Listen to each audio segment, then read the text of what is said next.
Wassalamu ala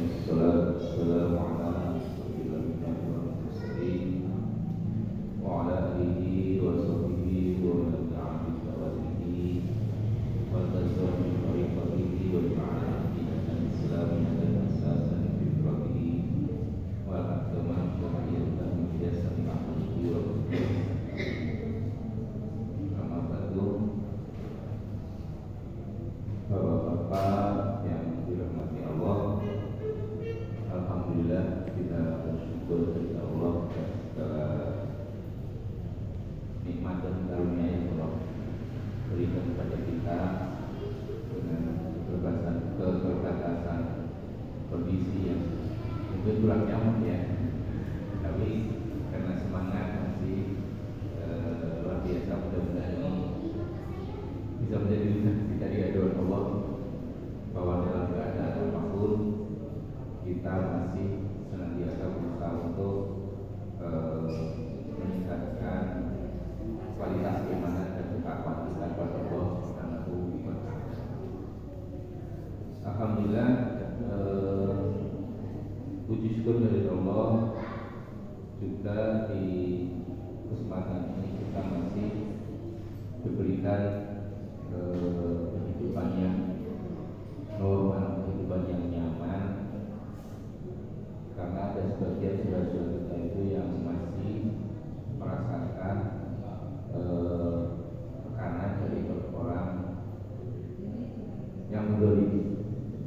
Ya. Kebetulan ini nanti saya akan ada undangan khusus, mudah-mudahan saya akan ikut ya, untuk acara Masjidil Kubro tanggal 26 di Silang Monas di Patung Kuda dalam rangka menyikapi atau pembelaan saudara-saudara di Palestina. Kalau misalkan kita membacakan salah satunya surat Al-Baqarah ayat 191. Allah Subhanahu wa Ta'ala berfirman, "A'udzu billahi minasyaitonir rajim. Wa qatluhum haitsu saqiftumuhum wa akhrijuhum min haitsu akhrajakum." Kata Allah, "Wal fitnatu asyaddu minal qatl.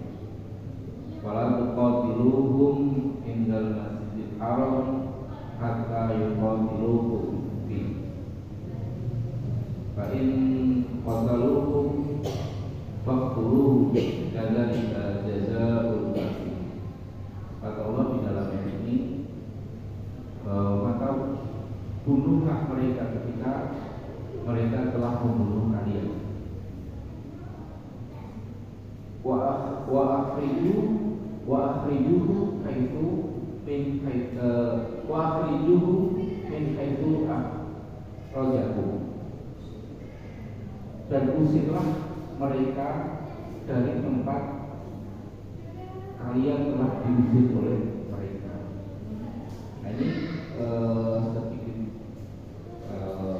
gambaran informasi bahwa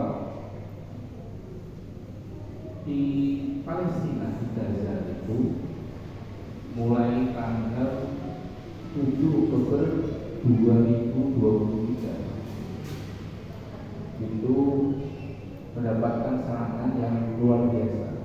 Berarti sudah 16 bulan. Di sana terjadi yang namanya genosida. Genosida itu jadi pemusnahan manusia. Jadi pemusnahan manusia tanpa pandang bulu. Padahal manusia tidak ada bulu. Ya ada ya. Jadi tanpa pandang bulu.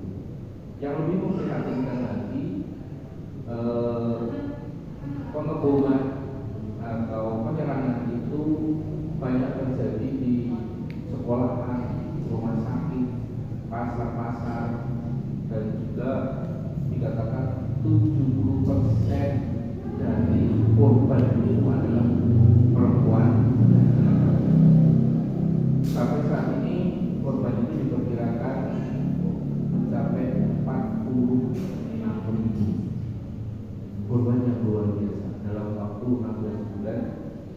46.000 syahid. Ditambah masih ada 11.000 hilang yang kemungkinan itu tertimbun reruntuhan bangunan. Sementara data yang terluka itu mencapai lebih dari 100.000. Itu berarti itu dirasakan oleh saudara kita yang dari. Padahal yang pertama perlu kita ketahui sebagai tambahan informasi bagi kita bahwa Palestina itu adalah disebutnya itu tanah Kharojiyah. Tanah Kharojiyah itu adalah tanah yang dibebaskan oleh tentara kaum muslimin pada saat itu, dan yang membebaskan adalah Umar bin Khattab bersama beserta pasukannya.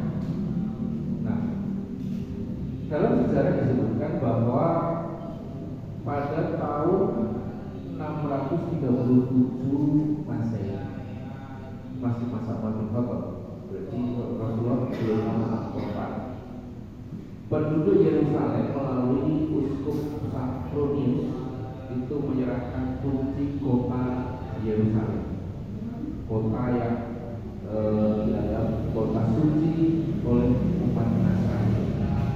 Tetapi karena Safronius itu percaya kepada Umar bin Khattab yang akan memimpin wilayah itu, yang akan yang mengelola, memimpin wilayah itu dengan berbagai kebijakan-kebijakan yang sudah dikenal sebagai khalifah yang memiliki kebijakan yang adil, maka pendeta ini mempercayakan itu beserta sebagai wakil dari penduduk. Nah, karena itu kalau misalkan Yahudi itu ingin mengambil kembali tanah Yerusalem, itu ada tren yang sama. Kenapa? Sebelumnya tanah Palestina itu diduduki atau dikuasai oleh kaum Nasrani. Kemudian setelah diserahkan ke Umar bin Khattab, Safronius tadi, pendeta Safronius tadi mengatakan kepada Umar bin Khattab bahwa setelah ini jangan ada satupun orang Yahudi yang tinggal di Yerusalem. Artinya apa? Tanah itu adalah sudah menjadi milik tanah kaum muslimin. Dan ketika dinyatakan sebagai tanah kaum muslimin karena ditaklukkan dengan futuhat dan menjadi tanah Kharojiyah, maka tidak boleh dimiliki oleh siapapun, karena itu adalah kepemilikan umum kaum muslimin. Jadi kalau kita mau belajar mengenai pertanahan, kalau kita memang orang badan bukan BPN masalah hukum tanah, kalau mengenal tanah Kharojiyah itu adalah tanah yang tidak boleh dimiliki. Jadi tidak boleh seorang memiliki, tidak boleh seseorang itu memiliki hak atas tanah itu. Karena apa? Karena itu tanah kaum muslim. Tetapi atas kewenangan seorang khalifah, seseorang boleh memanfaatkan atau menggunakan tanah tersebut sebagai tempat tinggal atau diolah, tetapi dia tidak berhak atas tanah tersebut. Berbeda dengan tanah, nanti ada istilah tanah musyriah. Kalau tanah musyriah itu seperti di wilayah Indonesia itu adalah tanah yang ketika masuknya dakwah ke wilayah itu dengan cara damai atau dengan dakwah, sehingga rakyat ada di wilayah itu boleh memiliki hak kepemilikan atas tanah tersebut. Nah, Bapak-bapak dan saudara sekalian, perlu kita ketahui bahwa Zionis Yahudi itu atas dukungan pemerintahan Inggris pada tahun 1948 itu meminta sebagian wilayah untuk menjadi sebuah negara yang dinamakan negara Israel pada tahun 1948. Masih di tahun yang sama, karena memang watak dan karakter orang Yahudi itu licik, beringas dan sebagainya. Pada tanggal 15 Mei 1948, masih di tahun yang sama, sudah melakukan pengusiran terhadap rakyat Palestina yang dikenal dengan peristiwa Nakba. 700.000 orang Palestina itu melarikan diri dan dipaksa untuk keluar dari wilayah Palestina. Nah, kemudian kalau misalkan kita melihat peristiwa-peristiwa berikutnya, hampir setiap tahun, kalaupun misalkan ada jeda, tahun ini tidak ada, itu ada.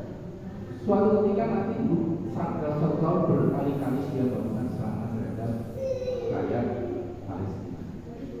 Jadi sudah puluhan kali orang-orang Yahudi atau Israel itu melakukan penyerangan terhadap saudara-saudara kita yang ada di Palestina. Padahal Rasulullah Shallallahu Alaihi Wasallam bersabda, "Razawal dunia akhwanu indallahi fi qatli rajulin."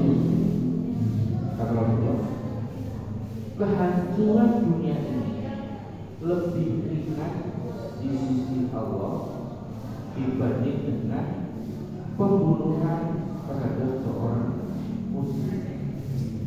Masya Allah, satu orang muslim yang dibunuh itu lebih berat nilainya di sisi Allah dibanding dengan hancurnya seluruh dunia. Ini sampai 46.000 terbunuh karena ada yang mampu melakukan pertindakan.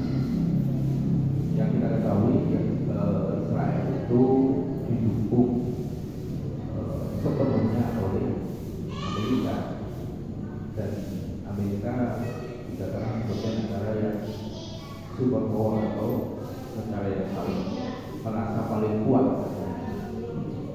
Kemarin terjadi peristiwa kebakaran yang menurut berita itu kebakaran luasnya itu mencapai kurang lebih 1/5 wilayah DKI Jakarta.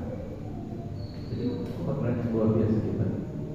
Karena ketika terjadi kebakaran itu terjadi badai yang mempercepat menjalarnya api yang mencapai kalau tidak salah 2.000 hektar lebih, 2.000 atau 1.000 hektar. Nah, kemudian masih berkaitan dengan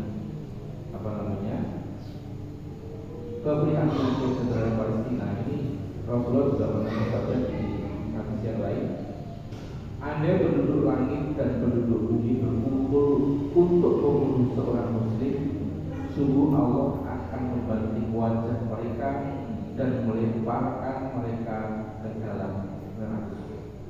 Jadi ancaman orang yang membunuh seorang muslim itu dengan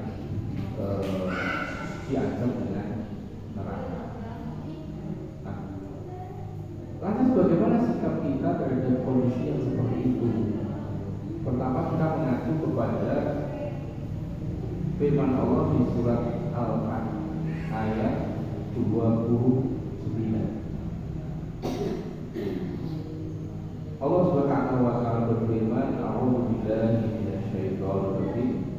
Muhammadur Rasulullah walladzina ma'ahu asyidda'u 'alal kufar ruhama'u bainahum." Ini memberikan gambaran Muhammad adalah utusan Allah. Muhammadur Rasulullah walladzina ma'ahu, dan orang-orang yang bersama mereka itu asyidda'u 'alal kufar, mereka itu adalah keras terhadap orang-orang kafir kafir,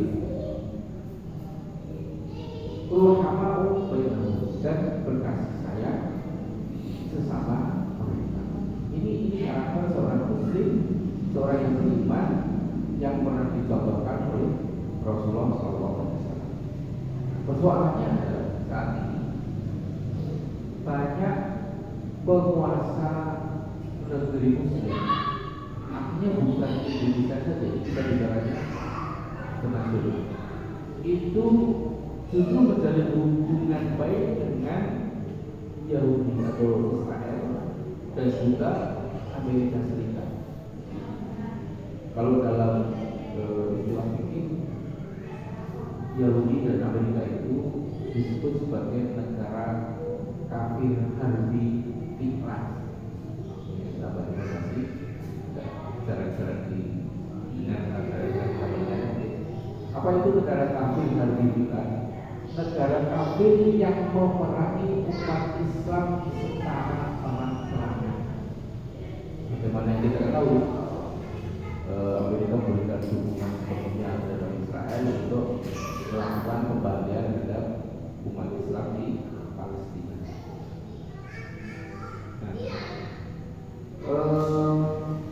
Nabi Shallallahu Alaihi Wasallam bersabda, para penyayang kasih sayang Allah yang maha penyayang, sayanglah oleh kalian makhluk yang ada di muka bumi, saya akan menyayangi kalian yang ada di dalam. Kemudian tidak kalah pentingnya yang diberkahi tanah suci kaum muslim Palestina itu adalah kiblat pertama umat Islam. Jadi umat Islam pertama kali sholatnya menghadap ke Masjidil Aqsa. Masjidil Aqsa itu posisinya sebelah utara Madinah, sementara Ka'bah itu posisinya di selatan kota Madinah. Maka pada suatu peristiwa setelah 16 bulan atau 17 bulan itu arah kiblat dipindah ke Ka'bah, sebagai dalil bagi kita ketika ada seruan itu tidak boleh menunda-nunda. Itu informasi perpindahan arah kiblat itu segera disampaikan kepada khalayak, kepada masyarakat, kepada umat Islam yang ada. Dan ketika itu ada sebagian orang yang sedang sholat asar, tidak menunggu selesai sholat, tapi pada saat itu mereka langsung membalikkan arah kiblat. Jadi itu bisa bayang yang tadinya menghadap ke utara, kemudian ada sahabat yang sedang mendengar informasi bahwa kiblat itu dipindah ke Ka'bah. Mereka juga tahu bahwa Ka'bah itu posisinya selatan, maka mereka langsung membalikkan badannya untuk memindahkan arah kiblatnya mereka sholat. Nah, bapak-bapak yang dan saudara sekalian yang dirahmati Allah, Palestina itu adalah tanah suci kaum muslim, kiblat pertama umat Islam. Palestina juga menjadi tujuan perjalanan Isra wal Mi'rajnya Nabi Muhammad SAW. Oleh karena itu, perhatian dan pembelaan terhadap saudara-saudara kita di Palestina adalah kewajiban bagi setiap muslim.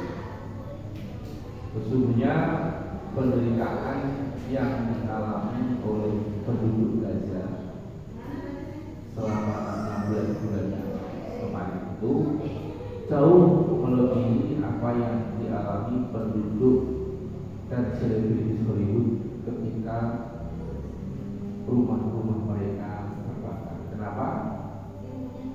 Meskipun kerugiannya itu ribuan triliun, namun di sana tidak ada serangan bom fosfor, kemudian tidak ada penyiksaan, tidak ada pembunuhan, tidak ada embargo. Mereka masih bisa masih mungkin mendapatkan asuransi dan sebagainya. Nah, sebenarnya kekuatan umat Islam di seluruh dunia ini, andaikan ada yang bisa mempersatukan atau setidaknya itu tentara kaum muslim yang ada di seluruh dunia ini kemudian bersatu untuk mengusir bahkan membunuh semua orang Zionis Israel itu sangat berat, dan boleh dipastikan mereka akan mengalami kekalahan. Namun karena tidak ada yang melakukan yang mempersatukan itu, faktanya sampai saat ini saudara-saudara kita yang ada di Gaza, di Palestina masih mendapatkan indikasi dan sebenarnya. Nah, menyikapi hal itu, kami bersama teman-teman merencanakan untuk melakukan aksi bela Palestina dengan Masyurah Akbar atau Masyurah Kubro nanti tanggal 26 Januari, hari Minggu. Kita berangkat jam 6 pagi. Teman-teman sudah patungan untuk sewa bis, barang ada yang berkenan ikut berangkat nanti insya Allah bisa kumpul di depan pasar. Secara teknis nanti mudah-mudahan masih ada kesempatan untuk bisa komunikasi. Nanti saya coba komunikasi dengan Baji barangkali ada yang mau ikut. Jadi kendaraan sudah teman-teman sudah patungan untuk menyediakan itu, berarti ada yang berkenan. Maulana Mustafa saya bilang taufiq wal hidayah. Assalamualaikum warahmatullahi wabarakatuh. Waalaikumsalam.